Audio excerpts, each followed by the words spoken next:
Bonjour les runners, bonjour les sportifs, bonjour au petit monde de la course à pied, c'est Seb et je suis ravi, comme chaque semaine, de vous retrouver pour vous proposer un nouvel épisode du podcast À côté de mes pompes, à la fois des interviews avec des sportifs de renom, des sportifs amateurs, et puis des questionnements un petit peu plus pointus sur notre pratique de la course à pied. Et aujourd'hui, on va aborder le mental. Il s'avère que de nombreux coureurs, une fois une compétition terminée, après avoir passé la ligne d'arrivée, avec euphorie, avec déception si les objectifs ne sont pas au rendez-vous, après avoir dû lutter sous la chaleur, dans le froid, pendant de nombreuses semaines pour préparer au mieux à l'entraînement cette compétition, l'euphorie laisse bien souvent place à un grand vide. Alors que ce soit dans les bons moments ou dans les mauvais moments, j'ai voulu comprendre ce qui se passait donc dans la tête de nos sportifs, dans ma tête également, pourquoi on arrive à avoir ce trou noir, cette motivation qui va baisser drastiquement après qu'un objectif soit atteint, soit accompli ou soit le fruit peut-être d'une déception si le chrono venait à ne pas être au rendez-vous. Alors j'ai fait appel à Nino Pelloli, préparateur mental, qui est le collègue de Cindy Laplace que vous avez déjà entendu sur le podcast. Nino va rappeler dans un premier temps les fondamentaux, ce qu'est la préparation mentale et comment on va pouvoir peut-être éviter ou diminuer les effets de cette dépression post-objectif. Alors installez-vous confortablement, écoutez les conseils de Nino, préparateur mental, pour mener au mieux votre barque et éviter la dépression post-objectif. C'est le sujet du jour du podcast À côté de mes pompes. Bonne écoute à vous. Bonjour Nino, merci d'être l'invité du podcast aujourd'hui, À côté de mes pompes. Aujourd'hui, on va parler de mental. Je t'ai fait venir pour parler de différentes questions autour de cette préparation mentale. Tu es le collègue de Cindy qui était déjà passé sur le podcast. Comment vas-tu en ce début de semaine? Puis je vais laisser te présenter par la suite. Bonjour Sébastien, avec plaisir. C'est un plaisir de participer à ce podcast. Je te remercie pour cette invitation. Et je vais très bien. Je te remercie. Et donc pour me présenter, donc je suis Nino Pelloli et je suis préparateur mental. Comme tu l'as dit, je suis le collègue de Cindy Laplace qui était venue il y a un peu plus d'un an, il me semble, pour réaliser un podcast sur la préparation mentale déjà. Et là, le sujet sera un petit peu différent de ce que vous aviez vu la dernière fois. On va cibler, oui, une question un petit peu plus pointue. Mais avant de parler de ce sujet du jour, je te laisse te présenter sur un plan sportif. Est-ce que tu as un lien avec le monde de la course à pied, avec le sport? Et est-ce que ton activité de préparateur mental t'est venue, on va dire, de façon spontanée? Ou est-ce que cette activité de préparateur mental, tu as constitué des études, un parcours universitaire? Comment on accède à ce métier? Alors tout d'abord pour ma présentation, donc par rapport au monde du sport, moi j'ai toujours été finalement un grand sportif. Alors non par le niveau ni par la taille, mais dans le sens où tout petit j'ai adoré le sport. J'étais une petite boule de nerfs qui voulait tout le temps bouger, donc faire du sport. J'ai commencé par le football dès que j'en ai eu l'âge, finalement avec mon frère qui était un peu plus grand et qui m'a initié à ce sport. Et en grandissant, j'ai continué à faire du sport au collège avec l'UNSS. En dehors de mon parcours de football, je faisais du badminton, enfin les différents sports qui étaient proposés.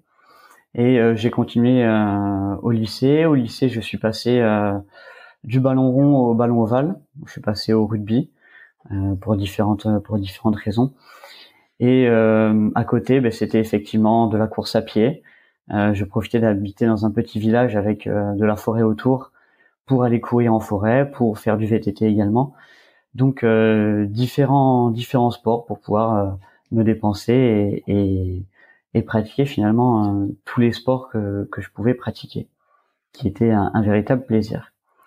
Et sur le plan scolaire, alors quel a été ton cheminement pour aujourd'hui exercer cette profession de préparateur mental? Est-ce que c'était, on va dire, quelque chose d'évident pour toi, ou est-ce que c'est quelque chose qui s'est présenté sur ton chemin au fur et à mesure des années d'études? Alors oui et non.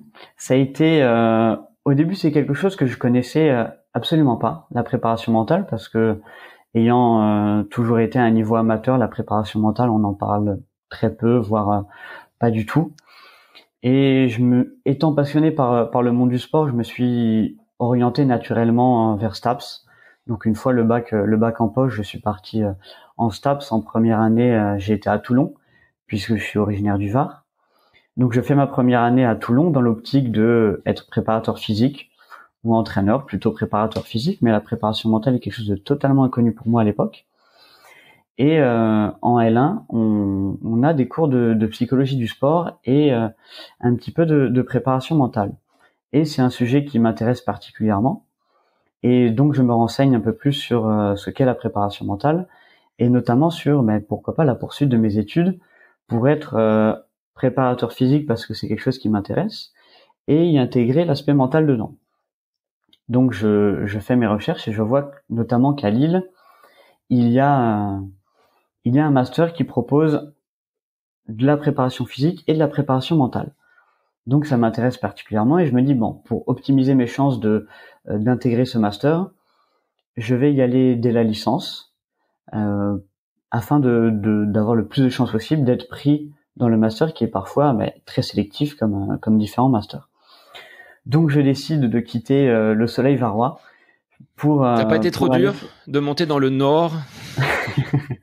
Ça a été un changement. Est-ce que tu as pleuré? Est-ce que tu as pleuré comme dans le film assez caricatural des Ch'tis où on voit l'acteur Cadmerade pleurer dès qu'il arrive dans le Nord? Non, je n'ai pas pleuré en arrivant. Par contre, il y a d'autres changements qui ont été faits. Je suis arrivé fin août à Lille et la première chose que j'ai fait, c'est que j'ai rangé les shorts dans le placard et ils n'y sont plus sortis jusqu'à l'été suivant, dès la fin août finalement. Mais pas de pleurs et donc il est arrivé à Lille. Donc pour la licence STAPS entraînement sportif et en licence STAPS, j'ai la chance d'avoir un professeur qui est également psychologue du sport et qui fait de la préparation mentale, qui est Yancy Dufour et qui fait des cours sur la préparation mentale assez développés et qui sont géniaux tout simplement et c'est une véritable révélation de la préparation mentale, de ce que c'est plus concrètement, de ce à quoi ça sert.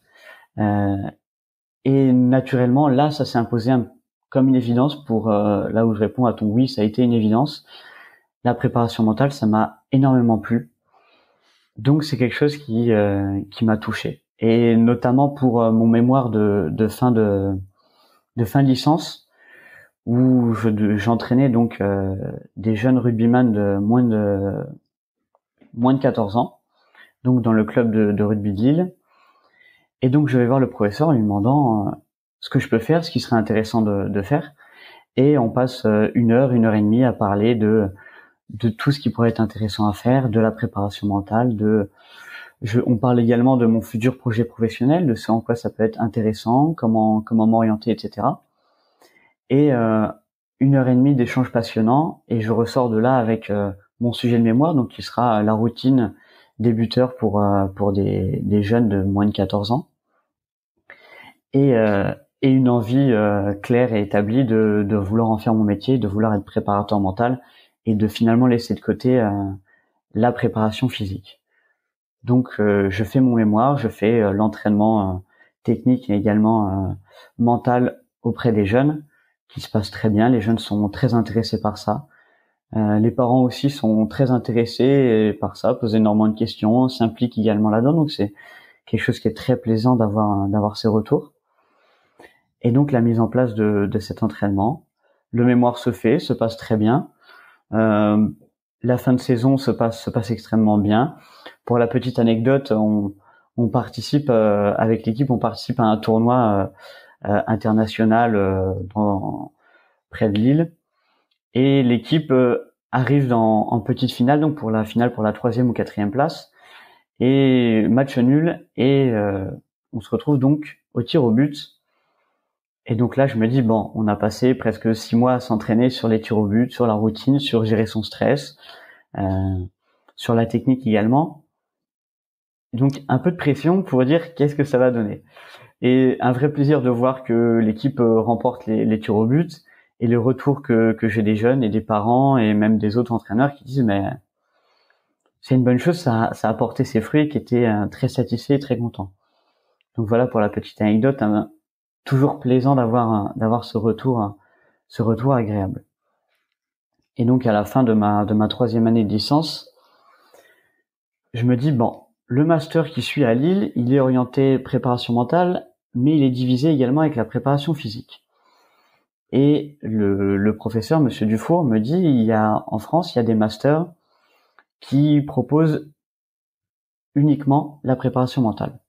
Donc je me renseigne et je vois que effectivement, il y a à Montpellier un master qui est axé uniquement sur la préparation mentale. Et je me dis bon, automatiquement, si le master est axé à 100% sur la préparation mentale, ça va me permettre d'être plus compétent et d'être plus armé et d'être meilleur en sortant de ce master pour être préparateur mental. Donc je décide de rejoindre le master à Montpellier. En ressortant les shorts avec le soleil. C'est ça. À nouveau le soleil. Donc là, redescendre dans le sud, même si c'est une autre région, mais toujours un plaisir de voir aussi une autre région de France, toujours agréable. Et je retrouve le soleil. Et donc le master qui se passe très bien. Un master qui permet de développer beaucoup de compétences, où il y a beaucoup de scientifiques, mais qui est extrêmement important et qui permet, on en parlait en off tout à l'heure, de faire la différence entre des préparateurs mentaux qui sont préparés et qui sont armés, à la différence des gourous qui se découvrent une envie de dire tiens, je vais accompagner des sportifs et sans véritablement d'appui derrière. Et on a notamment des témoignages d'un des professeurs en licence qui disait ben voilà, un jour il y a un préparateur mental qui est venu ici à Montpellier et qui est venu désenvoûter une piste d'athlée.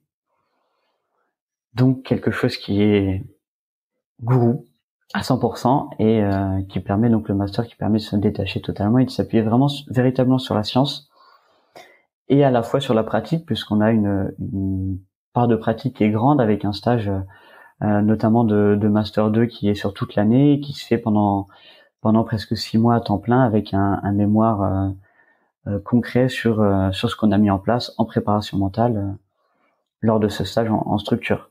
Et tu as continué à accompagner des rugbyman ou est-ce que tu as diversifié peut-être les publics avec lesquels tu as pu interagir?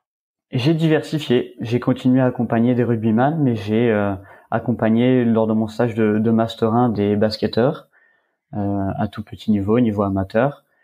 Et j'ai accompagné lors de mon stage de M2 une équipe de volleyball professionnelle.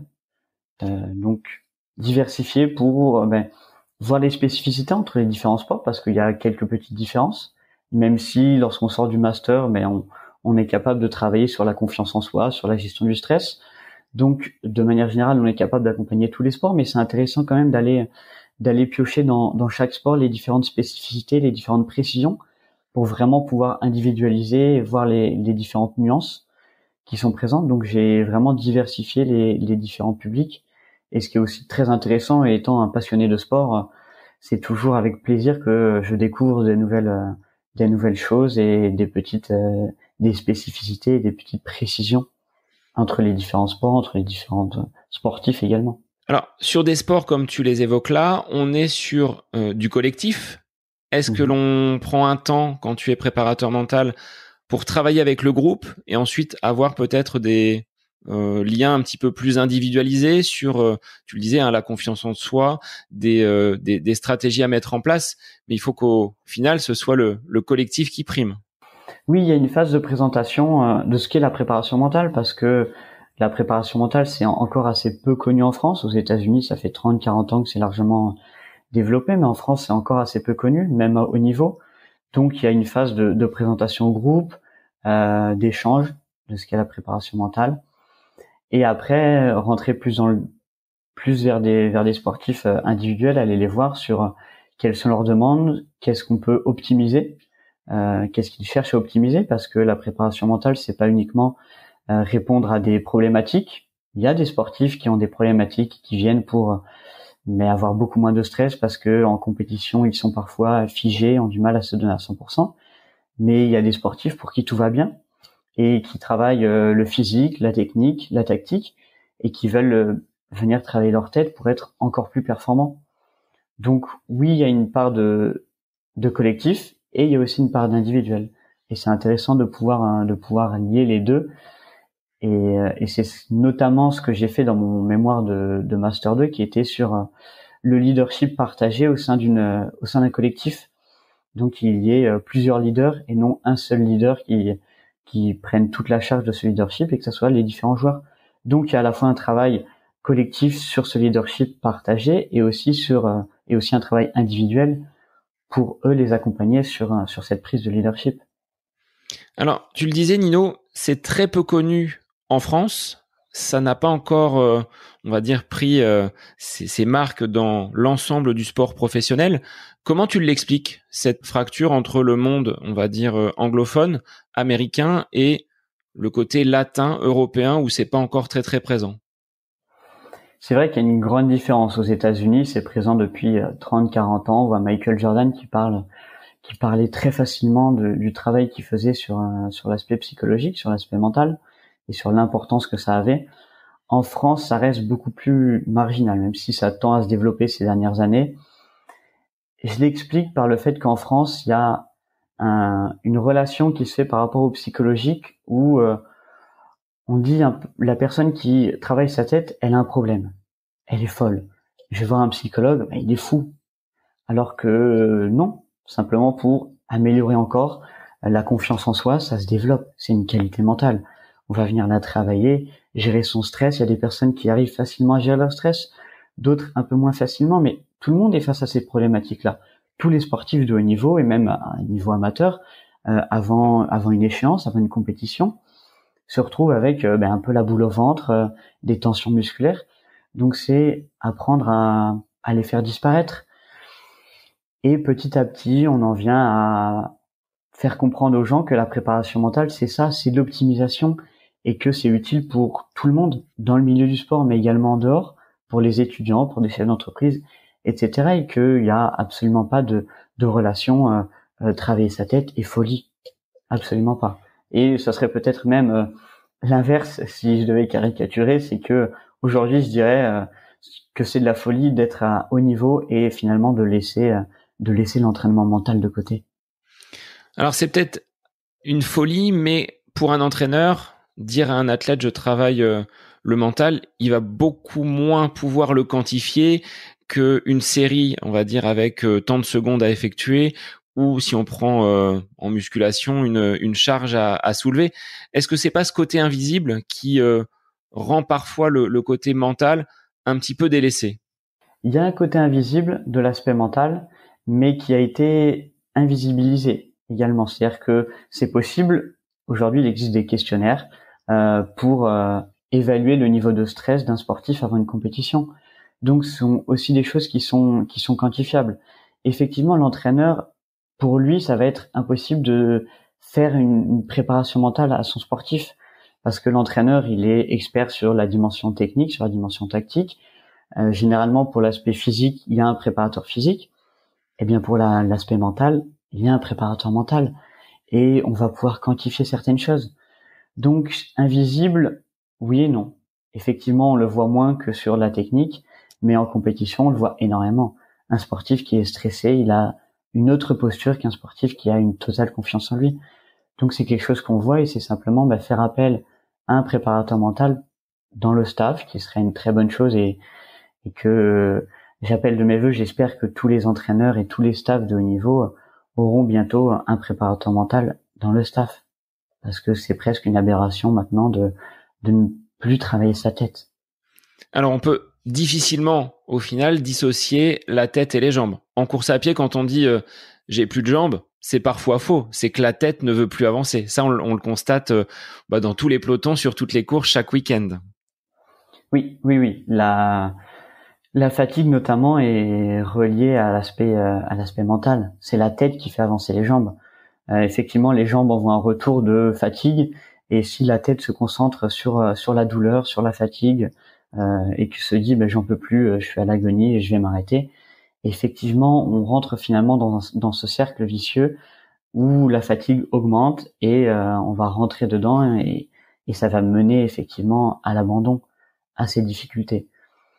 L'importance de la préparation mentale, ça va être mettre en place de l'auto-persuasion, des différentes stratégies pour réussir à détourner son attention de la douleur qui est présente et se concentrer sur autre chose, sur des sensations, sur ce qu'il y a autour, afin de pouvoir être plus performant et de réussir à aller encore plus loin et à se donner encore davantage.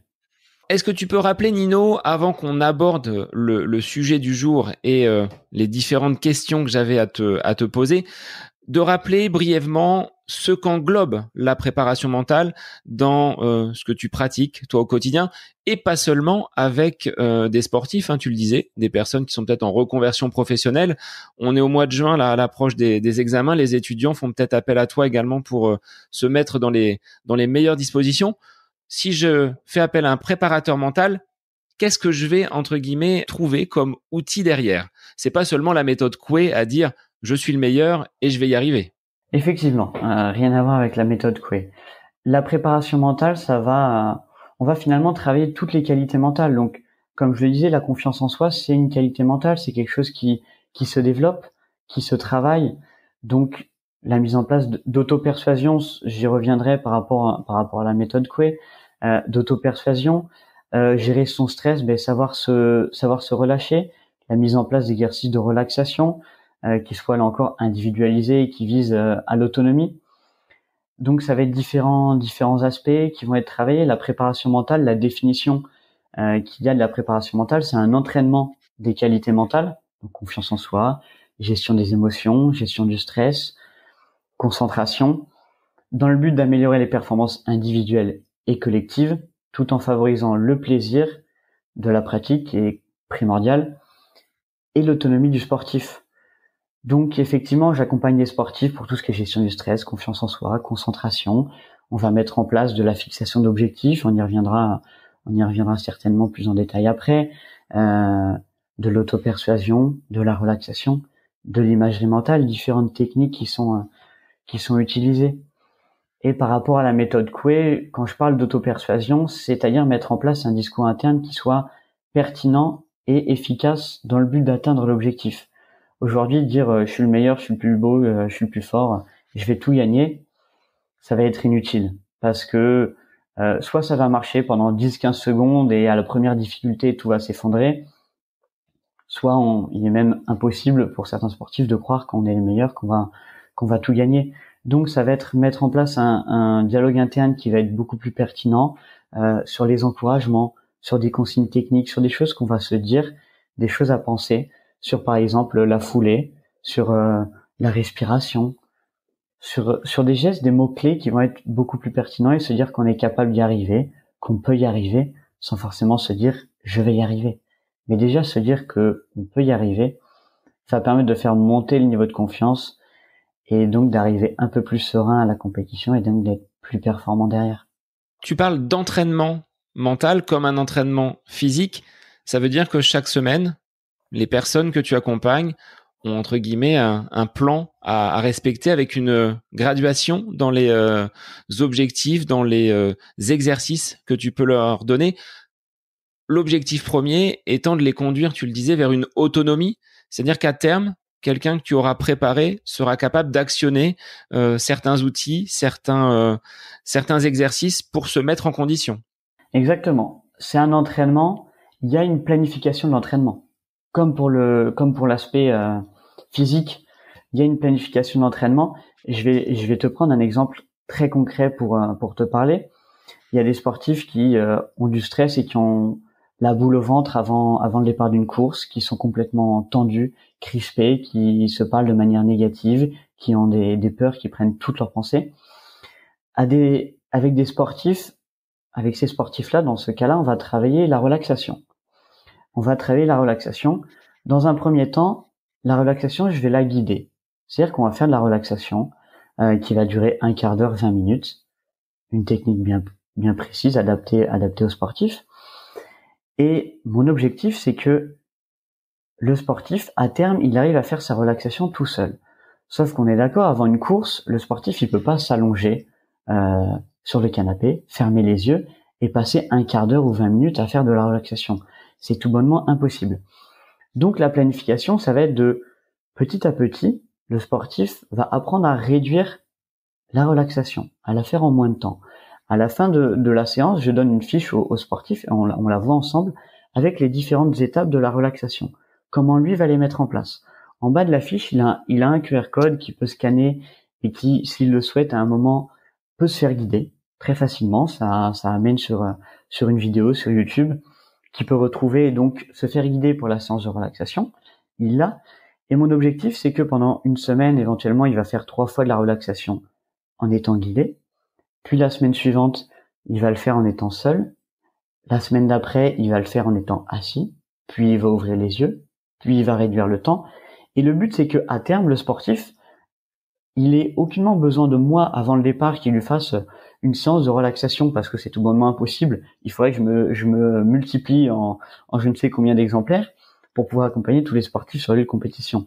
Mon objectif, c'est que le sportif, en 2-3 minutes, il puisse se faire sa relaxation, le contracter, relâcher, et arriver finalement au moment du départ en étant bien relâché, bien concentré, confiant, et sans aucun stress et aucune anxiété. Et donc, il y a cette planification, et il y a l'autonomie derrière. Là, on a déjà des idées un petit peu plus claires du travail que tu effectues auprès des sportifs, à la fois pro, mais aussi amateurs, hein. Tu accompagnes donc ces deux publics, notamment en course à pied. Et ma question était de savoir comment, après avoir réalisé un immense défi, une course que l'on considérait comme un événement majeur dans sa saison ou dans sa carrière sportive, on va éviter le trou d'air, un petit peu comme un avion qui viendrait à complètement décrocher, à perdre pied. J'ai moi-même vécu ce genre de choses. J'ai des sportifs qui, dans mon entourage, après un immense défi tel un marathon, ont complètement perdu la motivation. Comment on peut les aider? Et déjà, est-ce que c'est normal d'avoir ce type de réaction après une grosse échéance? Alors tout d'abord, je te rassure, oui, c'est tout à fait normal d'avoir un moment de décompression après l'atteinte d'un objectif ou un échec. D'avoir un moment de décompression, de doute, on le voit chez tous les sportifs, c'est-à-dire chez les sportifs amateurs et même chez les sportifs de plus haut niveau. On le voit, je prends l'exemple dans le foot, qui est le sport le plus connu. Les équipes, on voit donc l'équipe de France qui a été championne du monde en 2018. Si on s'intéresse à la saison suivante de tous ces joueurs en club, ils ont été moins performants. Oui, il y a une phase de décompression, de moments où ils sont un petit peu dans le flou. L'objectif ultime a été atteint. C'est vrai que c'est un rêve de beaucoup d'enfants d'être champion du monde. Et donc, ils arrivent, cet objectif est atteint et derrière, mais il va falloir se reconcentrer sur autre chose et pour pouvoir se remotiver, se remobiliser. Donc, oui, c'est tout à fait normal d'avoir un peu ce trou d'air-là. Et comment l'accompagner? Mais finalement, ça se travaille déjà en amont pour bien digérer un objectif, ce dont on a évoqué rapidement tout à l'heure en off. Pour bien digérer un objectif, cet objectif se prépare. Et on a travaillé en amont cet objectif et même les objectifs à venir. Comment on peut justement mettre en place des objectifs après une aussi grosse échéance? Est-ce que on prend un papier, un calendrier et puis on va cocher d'autres objectifs derrière, ou est-ce qu'on s'accorde quand même ce temps de décompression nécessaire? Ça fait partie, on va dire, des étapes, pas comme le deuil, mais entre guillemets, on a atteint ce Graal, on va forcément redescendre dans les émotions. Et il y a ce petit côté peut-être addiction, hein, si on prend exemple à la course à pied, de ne pas courir pendant, on va dire, 15 jours, 3 semaines, 1 mois après une grosse course, alors que pendant 6 mois, 1 an, on a préparé cette échéance-là. Au niveau mental, il se passe quoi là? Alors, au niveau mental, il se passe une décompression, c'est-à-dire que l'objectif a été atteint et derrière, c'est flou, c'est vide, donc automatiquement, il y a le blues. Il y a le blues qui se met en place. Il peut y avoir, quand l'objectif a été atteint, un moment d'euphorie, de joie de l'avoir atteint. Et en fonction des personnes, ce moment va durer plus ou moins longtemps. Et après, il y a ce moment de décompression où on va retrouver finalement moins de motivation parce que l'objectif ultime a été atteint, alors que ça soit de la saison ou de la carrière, mais l'objectif a été atteint. Donc il y a rien derrière. Et les objectifs, c'est ce qui nous pousse à avancer, à se motiver, à aller s'entraîner et à retrouver cette détermination. Donc perte de motivation qui va engendrer en se disant mais parfois c'est anormal, qu'est-ce qui m'arrive? Et donc derrière on peut retrouver une baisse de confiance en soi, mais pourquoi j'en suis là? Moins d'entraînement, donc les résultats sont moins bons, les performances sont moins bonnes quand il y a des entraînements, et rentrer un peu dans ce cercle vicieux entre baisse de confiance, baisse de performance et démotivation, tout ça qui rentre en jeu. Et c'est pour ça que c'est important de le préparer, ce moment. C'est-à-dire que si on se dit après la compétition, ok, je vais me refixer les objectifs, je vais prendre mon calendrier et je vais mettre des croix pour les courses qui m'intéressent, pour les différents objectifs que je vais avoir. C'est presque trop tard. C'est-à-dire que le mieux, c'est de le faire avant cet objectif ultime, c'est-à-dire à un moment de dire quels sont mes objectifs et de les organiser dans le temps. Un objectif, ça s'organise dans le temps. C'est quelque chose de primordial. Donc de dire à court terme, mes objectifs, c'est ça. À moyen terme, ça va être ça. Et à long terme, je vais arriver sur ça. Et même derrière ces objectifs à long terme, on va en avoir d'autres. C'est-à-dire que tout au long de l'évolution de la carrière ou de la saison, on va les ajuster, ces objectifs. C'est quelque chose de primordial d'ajuster les objectifs.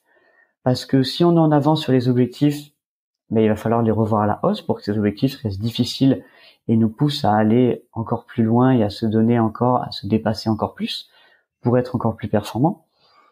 Et si au contraire on est en retard, mais ça va être les ajuster et les revoir à la baisse pour qu'en aucun cas il y ait cette perte de motivation et qu'on rentre là directement dans ce cercle vicieux avec démotivation, baisse de confiance, baisse d'entraînement, etc., etc. Donc les objectifs, faut qu'ils soient planifiés longtemps à l'avance. Ça peut être sur un temps au marathon, et une fois que ce temps a été réalisé, mais se dire, tiens, finalement, avant mon marathon, quelques temps avant, là, je suis en capacité de pouvoir faire ce temps. Je le vois au niveau de mes entraînements, je suis bien. Sauf que si je continue comme ça, j'arrive à mon marathon, je fais mon temps, derrière, j'aurai plus rien, donc j'aurai ce coup de mou, j'aurai cette baisse de motivation, cette baisse de morale. Donc l'anticiper. Savoir que ça existe, c'est déjà super important, et c'est pour ça que c'est très important d'en parler et de dire oui, c'est normal. Et donc de l'anticiper, de dire ok, une fois que j'aurai fait ce temps marathon, qu'est-ce que je vais vouloir faire? Est-ce que je voudrais encore baisser plus ce temps? Est-ce que finalement après ce marathon, j'ai envie de passer pourquoi pas au triathlon? Est-ce que j'ai pas envie de passer au trail? Et là, ça va dépendre des personnes, les objectifs qu'elles vont vouloir construire. Et donc le but en préparation mentale, ça va être d'accompagner ces personnes et dire ok, là c'est l'objectif, mais derrière qu'est-ce qu'il y a? Et de construire un escalier et d'éviter que le marathon ce soit la dernière marche, parce qu'il y a toujours des marches après qui peuvent être différentes. Ça peut être un autre sport, le triathlon, le trail, différentes nuances, et c'est quelque chose qui se prépare donc bien en amont et bien avant. Entre guillemets, quelle pédagogie, quelle méthodologie tu mets en place pour justement construire ces objectifs? On les prend, comme tu le disais, peut-être sur une saison, c'est déjà une vision suffisamment lointaine pour toi, ou est-ce qu'on est quand même sur du court terme quand on raisonne en termes de saisonnalité pour un coureur à pied, avec peut-être un objectif ou deux objectifs dans l'année? Qu'est-ce que tu donnerais comme cadre, entre guillemets, à un coureur débutant, amateur, pour construire et étayer cet escalier avec le plus de marche possible derrière un gros challenge? Alors, ça va dépendre des profils, justement. Il y a des sportifs de haut niveau, on n'est pas sur une année. Et des sportifs de haut niveau, en début de carrière, on est sur la planification de la carrière. Quel est ton objectif de carrière directement? Et en fonction de ça, on va construire les marches. Et quand on se rapprochera de cet objectif de carrière, s'il est atteint, avant, on aura construit les marches suivantes, qui peuvent être de continue en sport, soit ce qu'il y a après le sport. Mais pour un sportif amateur, ça va dépendre. Ça va dépendre de chaque personne, mais oui, au moins sur une saison. C'est-à-dire les objectifs de saison sont ces points-là particuliers, mais qu'est-ce qu'il y a après? qu'est-ce que ça peut être fait? Un sportif amateur, s'il n'a pas forcément de recul sur les performances qu'il va pouvoir avoir, là on va être beaucoup dans l'ajustement et on va être plus dans le court terme. Mais quelqu'un qui a un peu plus d'expérience, là on va pouvoir travailler sur du plus long terme, parce qu'il va avoir un regard, il va pouvoir avoir une vision en disant au niveau de mes performances, j'en suis là, je m'entraîne de telle façon, j'aspire à tel moment à être à telle performance, et donc on va pouvoir regarder sur du plus long terme. Mais c'est très important de venir constamment ajuster ses objectifs et de venir constamment construire ses marches. Tu le disais, Nino, par rapport au recul qu'on peut avoir de ses performances, je trouve qu'aujourd'hui, avec les réseaux sociaux et les médias qui peuvent tourner autour de la course à pied, Strava pour ne pas le citer, on est plutôt dans la comparaison avec les autres que dans ce recul. Est-ce que c'est pas un piège que de regarder un petit peu ce qui se passe autour? Moi, je le vois en club, sur des séances d'entraînement. À un moment donné, j'étais à regarder un petit peu ce que les camarades avaient fait, mais on peut pas avoir cette même évaluation parce qu'on n'est pas tous dans le même objectif, on n'a pas tous le même niveau de préparation, on n'a pas non plus le même âge, pas le même potentiel de départ. Est-ce que c'est pas piégeux ces outils? Est-ce que tu dis à tes athlètes, bon, regardez d'abord ce que vous faites avant de vous concentrer sur ce que les autres vont pouvoir mettre en place? Oui, la comparaison aux autres est quelque chose qui a de grands risques d'être néfaste, qui est dans l'immense majorité des cas néfaste. Pour revenir un peu sur les objectifs, sur la fixation d'objectifs, ça répondra à ta question. Il existe 3 formes d'objectifs. On va avoir les objectifs de résultats qui vont être une place, un classement. Donc qui va être centré sur la comparaison aux autres, qui dépendent des autres, qui dépendent uniquement des autres. Il va y avoir des objectifs sur la performance, là qui dépendent uniquement de soi. Donc ça va être par exemple un temps. C'est l'exemple parfait d'un objectif de performance. Et on va avoir d'autres objectifs de maîtrise, de processus sur ce qui va être mis en place pour pouvoir atteindre ce temps, sur la technique, le tactique, le mental, etc. Il y a une étude qui a été faite et qui montre que les personnes qui ont des objectifs de résultats ont finalement des moins bonnes performances. C'est une étude qui a été faite avec, c'était dans le football, c'était un exercice de précision, de reprise de volée, les placer dans une cible. Donc un grand groupe qui fait une prise de mesure de leur niveau, et en fonction des niveaux, les chercheurs les regroupent en 5 groupes.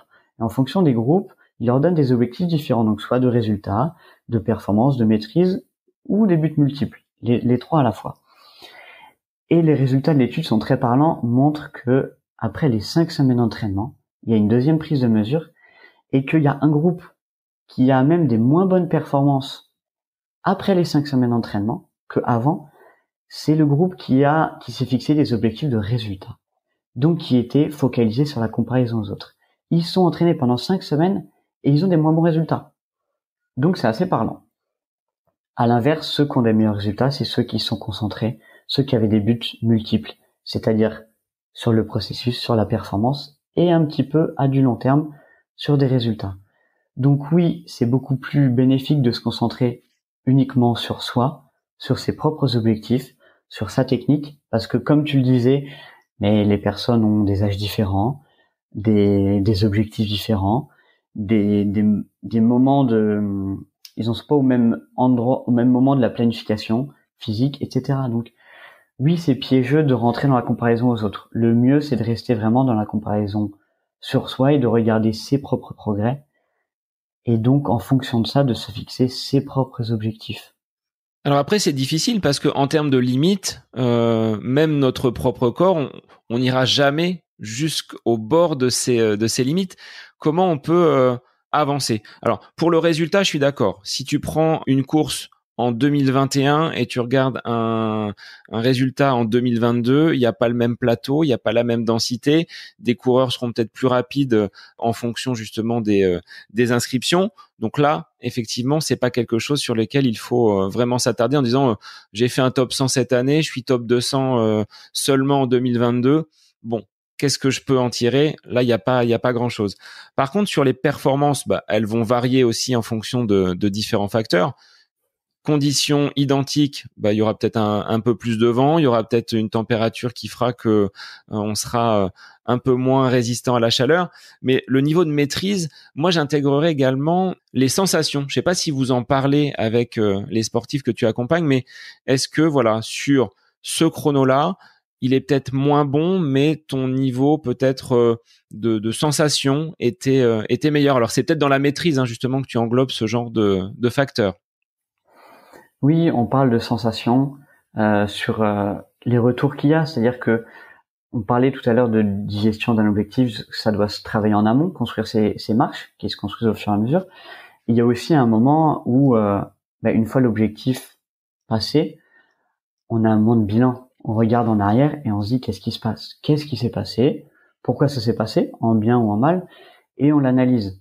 Et c'est pour ça que vous l'aviez évoqué, il me semble, avec Cindy, la notion de bilan, c'est quelque chose de extrêmement important, de faire un feedback qui soit le plus objectif possible.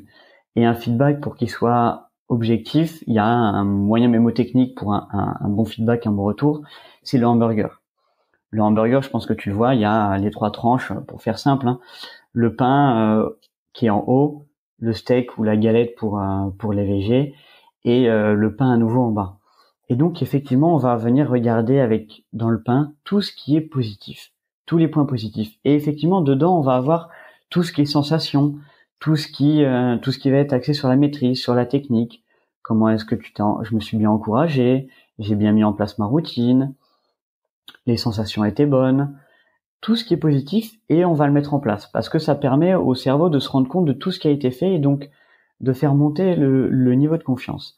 Derrière, effectivement, au milieu de ce hamburger, il y a le steak ou la galette, et là, ça va être les points négatifs, entre guillemets. Dans ces points négatifs, on va toujours mettre les axes d'amélioration. C'est-à-dire qu'on va pas simplement s'arrêter à ça c'était mauvais et on passe à autre chose. Non, en aucun cas. On dit ça a été moins réussi. Déjà, pourquoi est-ce que ça a été moins réussi? Et là, on essaie de comprendre, effectivement. Tu parlais de conditions météorologiques, mais ça peut être aussi d'autres choses. Ça peut être un problème de matériel, ça peut être essayer de comprendre d'où ça peut venir, sans rentrer dans l'excuse, mais en rentrant dans l'explication. Qu'est-ce qui s'est passé? Et avoir un retour vraiment le plus objectif possible. Et de trouver l'axe d'amélioration. Ah ok, j'étais moins bon sur ça, mais je vais axer ma technique sur ce point-là. Ma chaussure m'a lâché en plein milieu. Et bien peut-être que la prochaine fois, je m'assurerai que ma chaussure est en bon état ou d'autres choses comme ça. Toujours les axes d'amélioration. Et derrière, effectivement, en bas de ce hamburger, il y a à nouveau du pain. Donc ça va être sur du positif plus global. Et ça permet d'avoir finalement un regard qui est plus objectif parce que le cerveau humain a tendance à voir uniquement le négatif. Si je te fais un compliment et un reproche, tu vas te souvenir du reproche. Le compliment va passer à la trappe. Donc de faire des bilans comme ça permet de lister et de voir tous les points positifs et de se dire finalement ça a été plutôt bien réussi. J'ai l'exemple d'un sportif qui préparait un marathon, qui voulait faire un certain temps, qui fait sa course et qui après m'envoie le bilan par mail et me dit voilà, tous les points positifs ont été ça. Le temps, il a été supérieur à mon objectif, mais finalement je suis très content parce que c'était mon premier marathon à Paris et les sensations étaient bonnes. J'ai réussi à bien me concentrer sur moi et justement à être beaucoup moins sur mes partenaires de club, mes coéquipiers qui couraient à différentes allures. Je me suis concentré sur moi, sur ce que j'avais à faire, et j'ai été plutôt bien et je suis satisfait. Alors que s'il avait oublié, s'il avait zappé ce bilan, peut-être qu'il aurait dit mais au niveau du temps, là, je suis au-dessus, c'est mauvais. Là, il était pleinement satisfait et derrière, il s'est reconcentré sur ses futurs objectifs et pour préparer les triathlons notamment. Étape par étape, on va avancer et même comme tu l'as dit là sur cet athlète, un échec n'est pas forcément lié seulement à un temps qui n'est pas réalisé. Il y a tout un tas de paramètres autour qu'il faut prendre en compte et qui, au final, avec cette stratégie du hamburger, alors que j'avais gardé en tête après l'épisode avec Cindy et que j'applique moi avec mes élèves lorsque je dois leur rendre une copie, il y a des choses que tu as bien fait, il y a là ce passage-là où tu as pas maîtrisé totalement, parce qu'on parle beaucoup maintenant en niveau de maîtrise avec les différentes couleurs. Voilà les axes d'amélioration et on finit quand même par une bonne note, c'est toujours positif. Donc cette méthode-là, je pense qu'elle fonctionne bien. Après, est-ce que par rapport à un échec ou un abandon, c'est plus peut-être facile de faire le bilan, contrairement à quelqu'un qui réussit par exemple un bon chrono, qui se place bien, il aura peut-être pas ce regard aussi incisif pour aller chercher peut-être les axes d'amélioration. Je prends l'exemple sur moi, je réalise une course, c'était une phase de reprise, je me classe plutôt bien dans un temps correct, j'étais déçu. Alors que normalement, les gens m'ont dit autour, mais oui, mais t'as quand même bien couru. Mais revenant de blessure, j'étais, on va dire, plus concentré sur le potentiel que j'ai, entre guillemets, en course à pied et je sais où je peux aller et j'avais pas répondu complètement à toutes ces cases. Derrière, ce que je me suis dit, c'est que les axes d'amélioration, c'est peut-être faire un petit peu plus de volume, un petit peu plus de longueur. Alors que si j'avais été en pleine forme, la place et le chrono m'auraient seulement contenté et je serais peut-être pas allé creuser sur ces axes d'amélioration. Est-ce que c'est pas le piège quand on est, on va dire, euphorique, de ne pas jeter un œil dans le rétro sur ces axes d'amélioration et sur ce qu'on peut faire pour aller encore plus loin dans cet escalier de la performance? Si, et c'est quelque chose qui est effectivement assez présent dans le sport, c'est-à-dire que on a tendance à dire on ne change pas une équipe qui gagne, avec tout ce que ça implique. Et je trouve cette phrase finalement assez fausse, parce que c'est très bien quand l'équipe gagne, il y a des choses qui fonctionnent bien, mais il faut aussi aller regarder ce qui aurait pu être encore mieux et trouver des ajustements. Et c'est en ce sens-là qu'être accompagné en préparation mentale, c'est aussi important.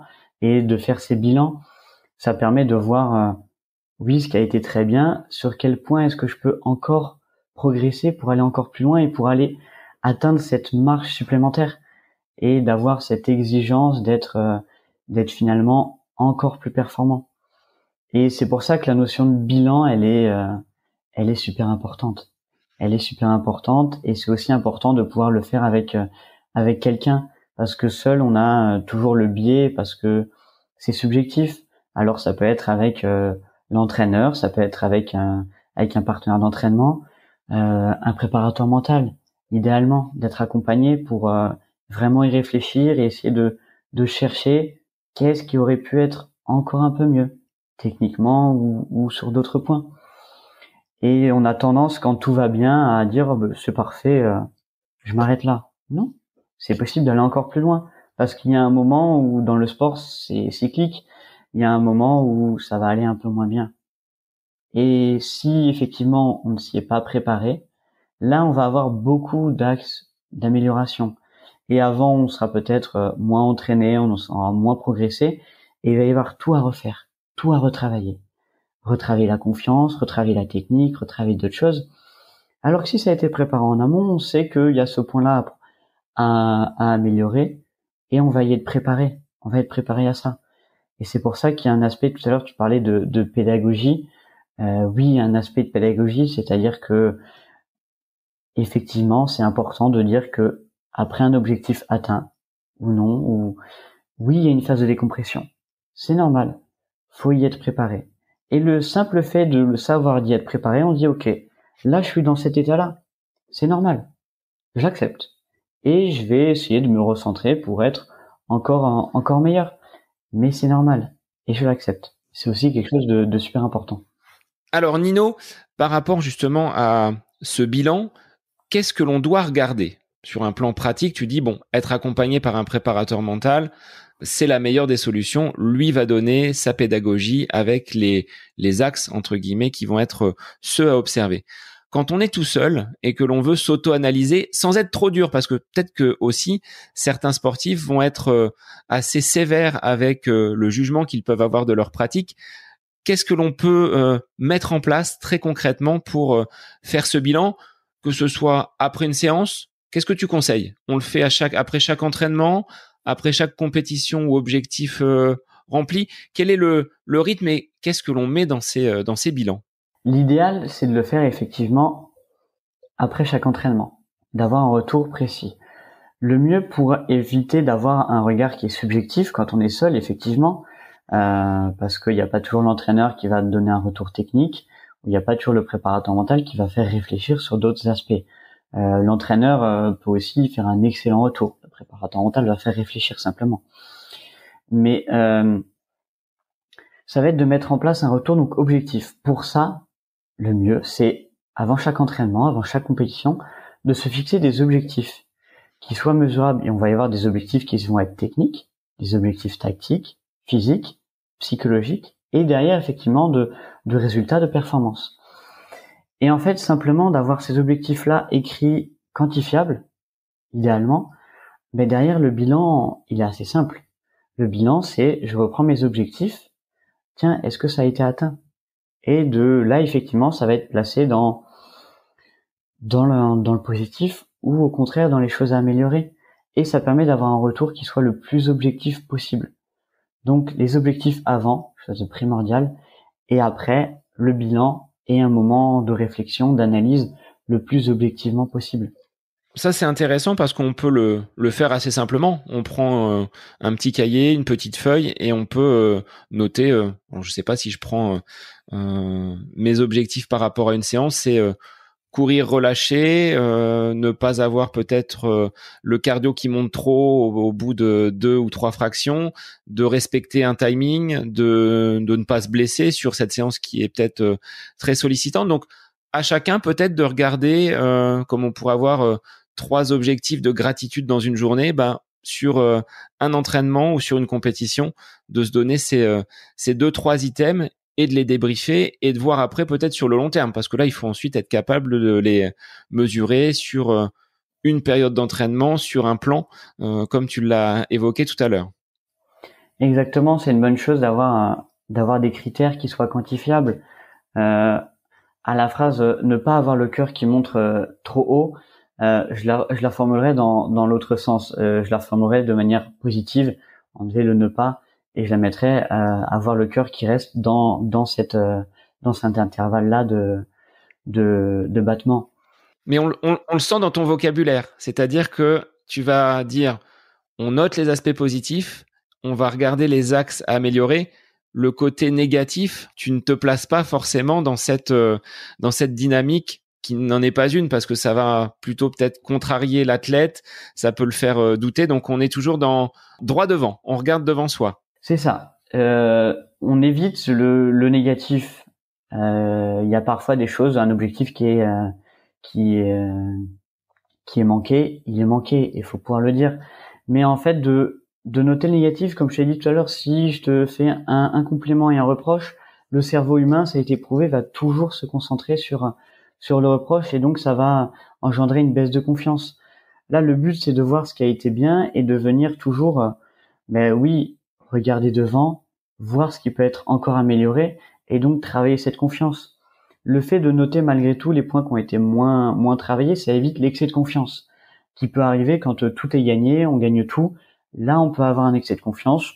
Je fais tout parfaitement, tout est parfait, c'est nickel. Non, de voir les axes d'amélioration, ça permet de dire ok, j'ai réussi, je peux encore m'améliorer sur ça. Donc ça pousse à être plus exigeant, à faire monter le niveau de confiance, tout en le gardant dans une bonne fourchette et dans une fourchette optimale pour la performance, parce que trop de confiance, ça amène des contre-performances également.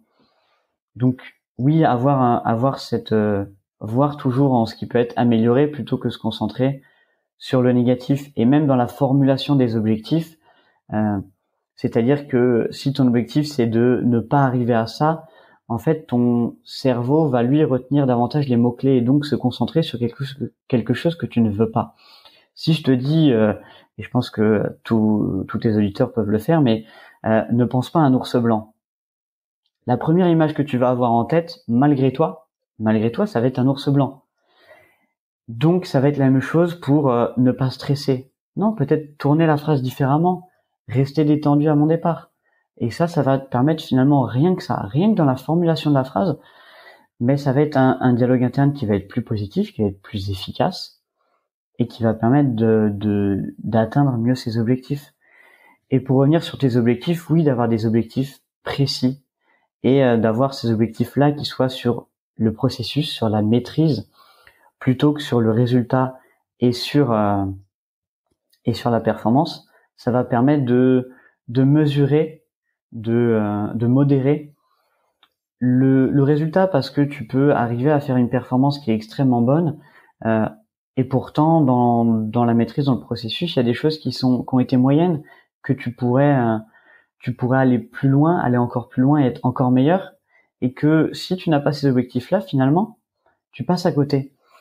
Et à l'inverse, si un objectif a été loupé, un temps a été supérieur à ce que tu souhaitais faire, de pouvoir dire ok, au lieu de rentrer dans une phase de j'ai pas réussi, je me suis entraîné pendant 6 mois pour rien, etc. Non, d'aller chercher les points positifs. Ok, ça a été bien fait, ça a été bien fait. Là, effectivement, le temps limite. J'essaie de comprendre pourquoi, et derrière, je vais travailler pour faire en sorte que le prochain, il soit optimisé, il soit mieux. Donc oui, aller toujours dans l'efficace, dans l'utile, plutôt que d'aller dans le négatif et de pouvoir parfois un peu s'y complaire. Alors c'est tout l'aspect, on va dire, mental, et ça va être différent en fonction des athlètes. Certains vont être dans l'aboutissement, c'est-à-dire le résultat final. Donc on regarde le chrono, c'est rempli, on valide. Moi, je serais plus dans le cheminement. Je vais prendre, je pense, beaucoup de plaisir à être dans l'entraînement, à construire semaine après semaine le plan. La cerise sur le gâteau, c'est la course, mais on a déjà fait une grosse partie du travail auparavant. Donc, c'est en fonction des personnalités de chacun, mais on peut peut-être ramener ces compétiteurs adeptes du chrono et du résultat à ce regard sur le cheminement qui a été le leur pendant de nombreuses semaines, voire de nombreuses années. Exactement, on en revient à ce que tu disais tout à l'heure, sur la comparaison aux autres. Finalement, les sportifs qui sont vraiment sur l'aboutissement, sur le chrono, sur les applications dont tu parlais, qui vont être sur le chrono, sur le classement, ils vont beaucoup se concentrer là-dessus, et ça va être bien parce que ça pousse à donner le meilleur de soi, ça stimule, et on voit que les sportifs de haut niveau sont là-dedans, sont vraiment dans la comparaison aux autres, et c'est ce qui fait qu'un Usain Bolt a été aussi fort pendant des années. Mais un Usain Bolt, il s'est aussi beaucoup concentré sur lui et sur la construction, sur son planning d'entraînement, sur sa planification, sur ce qu'il a à faire. Il a effectivement les deux, et ce qui va être le plus pertinent, le plus utile, le plus efficace, ça va être effectivement beaucoup se concentrer sur soi, sur la construction, sur les moyens de les atteindre, donc sur ses objectifs intermédiaires, sur le processus, la maîtrise, la foulée, le relâchement, le souffle, etc. C'est ce qui va être le plus pertinent, et c'est ce qui va amener presque finalement le plus de plaisir, et que quand il y a un échec, on sait relativiser. Parce que c'est quelque chose qui est extrêmement important, de savoir relativiser un échec et de dire mais finalement c'est du sport. C'est du sport, et j'ai ma vie de famille à côté, et j'ai d'autres choses qui sont extrêmement importantes. Et si on est énormément focalisé sur uniquement le résultat, on peut l'oublier et on peut le zapper un peu. Donc c'est important, oui, quand j'ai des sportifs qui sont beaucoup sur la comparaison aux autres, c'est des personnalités. Ce sont des personnalités qui sont orientées sur les autres. Ça dépend de chaque personne, a une personnalité qui lui est propre. Mais ça va être de dire, ok, oui, t'es beaucoup concentré sur les autres, et concentre-toi aussi un peu plus sur toi. Et petit à petit, on va rentrer dans ce cheminement de se concentrer plus sur soi, de se fixer des objectifs techniques, tactiques propres à soi, et d'être vraiment dans cette construction qui va être beaucoup plus positif et beaucoup plus pertinent.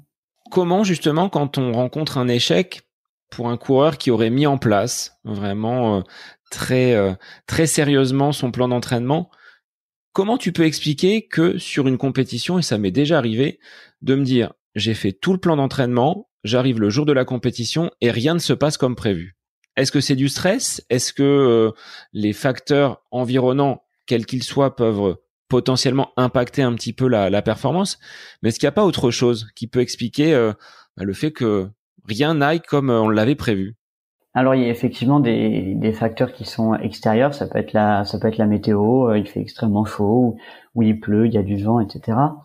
Ça va être des facteurs qui vont jouer. Il y a le stress également qui va jouer. Il y a tout ce facteur psychologique. C'est-à-dire que si tu arrives à ta compétition en disant mais tout va bien se passer, tout se passe bien, et qu'il y a un petit élément, un petit grain de sable qui vient se mettre dans l'engrenage, et que tu as une petite douleur qui arrive, une petite pointe, et que tout de suite tu vas focaliser ton attention dessus. Mais pourquoi est-ce que j'ai mal? Qu'est-ce que c'est? Je vais pas y arriver. Là finalement tu vas te saborder.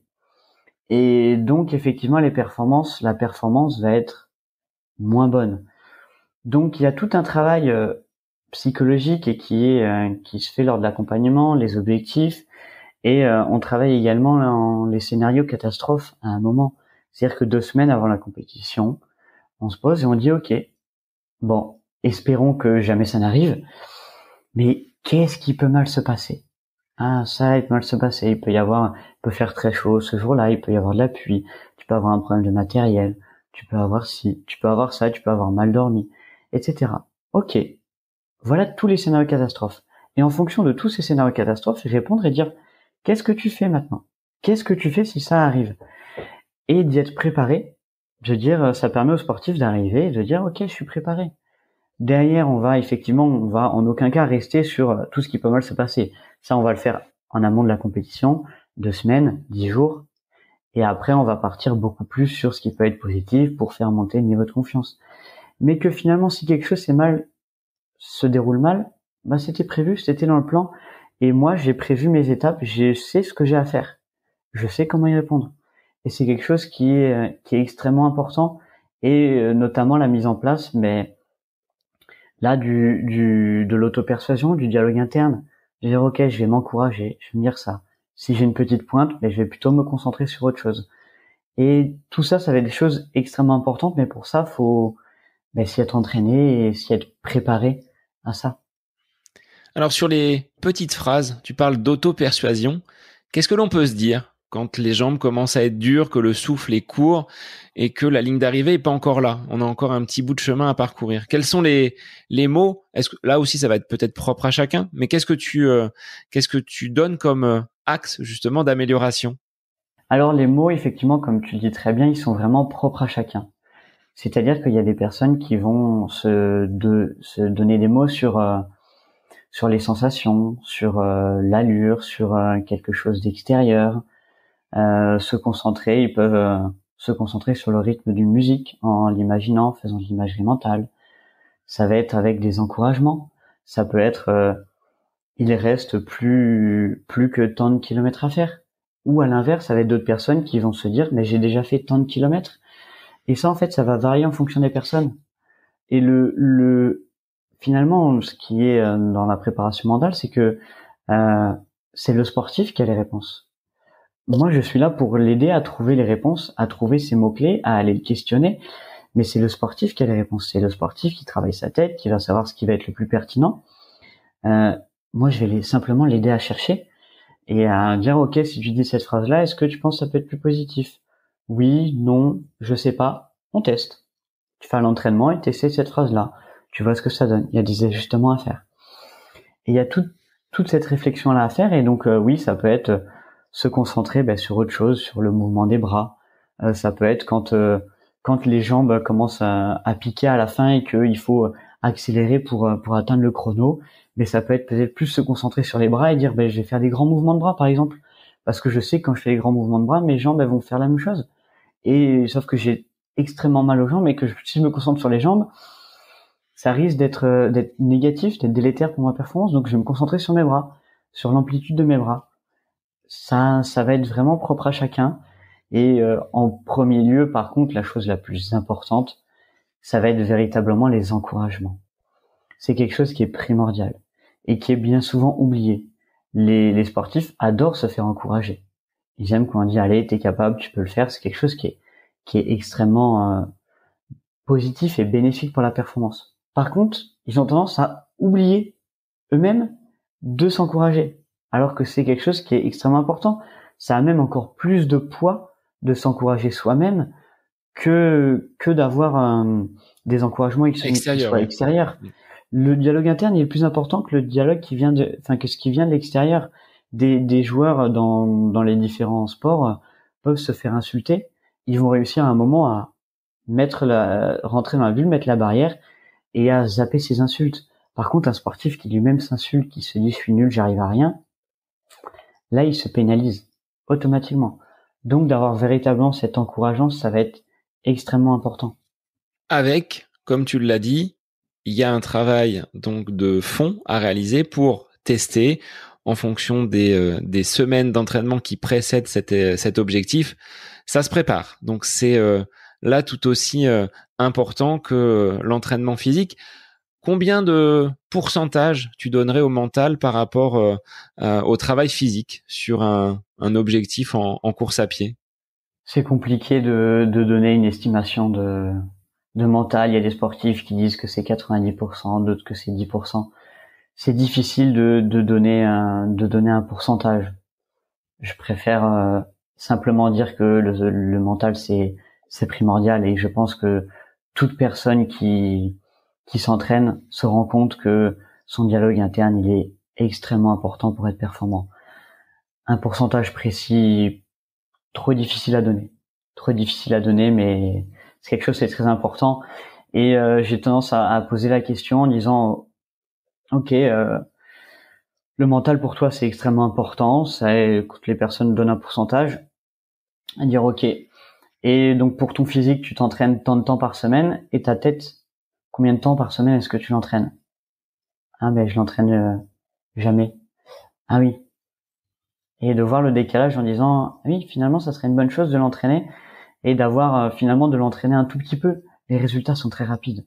C'est ce qui est génial en préparation mentale, c'est que les résultats sont extrêmement rapides. Comme c'est quelque chose qui est très peu développé, dès qu'on commence à entraîner sa tête, tout de suite on voit les résultats. Tout de suite on dit ah oui, la façon dont je me parle, ça change énormément. De me dire de faire ci plutôt que de ne pas le faire, ah oui, ça change vachement et je me retrouve avec beaucoup moins de stress. Oui, les résultats ils sont très rapides. Donc extrêmement important d'entraîner sa tête. Bon bah on va pouvoir conclure sur cette phrase-là, Nino. Il est important d'entraîner sa tête. Avant de terminer l'épisode, est-ce que tu pourrais rappeler en 2-3 points ce qui est, on va dire, fondamental pour ne pas avoir cette décompression après un objectif? Qu'est-ce que tu conseillerais aux auditeurs de mettre en place dans leur pratique au quotidien, si on veut regarder un petit peu plus loin vers les chronos, les courses qu'ils vont pouvoir faire? Alors, en quelques points, je dirais déjà, sache que ce moment de décompression, il est normal, il est naturel. Maintenant, pour chercher à réduire en intensité et en durée, c'est important de mettre en place des objectifs et qui soient organisés dans le temps. Court terme, moyen terme et long terme. De construire ces marches, véritablement. Et qu'il y ait toujours des marches qui continuent à monter. Fixer des objectifs, d'être concentré donc, comme on le disait, sur soi, sur ce qu'on peut faire, sur la maîtrise, d'être moins dans la comparaison aux autres, déjà. De se fixer donc des objectifs organisés dans le temps, précis. Et une fois que l'objectif, l'événement s'est passé, mais de faire un bilan avec la méthode hamburger, tous les points positifs en détail, le négatif avec les axes d'amélioration et le positif plus global. Pour arriver à faire un bon bilan, il faut aussi s'entraîner à faire des bilans, donc faire des bilans lors des entraînements également, et de s'écouter et d'avoir une réflexion, de chercher à comprendre qu'est-ce qui a pu se passer pour qu'il y ait cette réussite, qu'est-ce qui a fait que ça a marché, qu'est-ce qui a fait que ça a moins marché, et derrière de trouver l'axe d'amélioration. C'est ce qui permet de rebondir après un objectif et de réussir à s'améliorer encore. Bah, je pense que tu as été très clair dans cette façon de synthétiser les choses. Donc, j'invite les auditeurs à travailler sur leurs sensations, sur les bilans qu'ils peuvent avoir après leurs entraînements et après les courses. Sur quel réseau, par quels moyens, Nino, les gens peuvent être amenés à entrer en contact avec toi pour en savoir plus et débuter peut-être un travail d'accompagnement en préparation mentale? Alors, je suis présent sur Internet, donc j'ai un site Internet qui va peut-être être amené à bouger du fait de la collaboration avec Cindy, mais qui, en tapant mon nom, vous pouvez retrouver facilement. J'ai également une page Facebook. Il y a une page Facebook qui est plus réservée donc à la préparation mentale et sur laquelle on partage un peu d'actualité avec Cindy, qui est la page Préparation mentale Toulouse. Je suis également présent sur Instagram et on a commencé avec Cindy il y a quelques temps une page qui s'appelle Team des champions préparation mentale, où là toutes les personnes qui veulent en savoir plus sur la préparation mentale, qui veulent avoir des petites astuces, des petits tips et en connaître davantage plus précisément, plus en détail. Donc j'invite à aller chercher, à aller demander à rejoindre ce groupe. Il y a simplement un petit questionnaire à répondre qui nous permet d'avoir sur ce groupe uniquement des personnes qui sont sérieuses et d'avoir un groupe de qualité. Donc toutes les personnes qui veulent en savoir plus sur la préparation mentale, je les invite vraiment à aller taper sur le moteur de recherche de Facebook Team des champions préparation mentale, et comme ça ils pourront avoir plus de détails. Eh bien, merci Nino pour tous ces renseignements. Je mettrai les liens dans les notes de l'épisode de façon à ce que les auditeurs puissent te retrouver assez facilement. Merci de nous avoir donné ces éclairages très concrets sur ces objectifs, cette planification que l'on doit avoir également pour notre mental, pas seulement pour nos jambes en tant que coureur à pied. Merci à toi, c'était un plaisir de faire ce podcast avec toi et à bientôt. À bientôt, et pour les auditeurs, dès la semaine prochaine avec un nouvel épisode du podcast À côté de mes pompes. Bonne semaine à vous.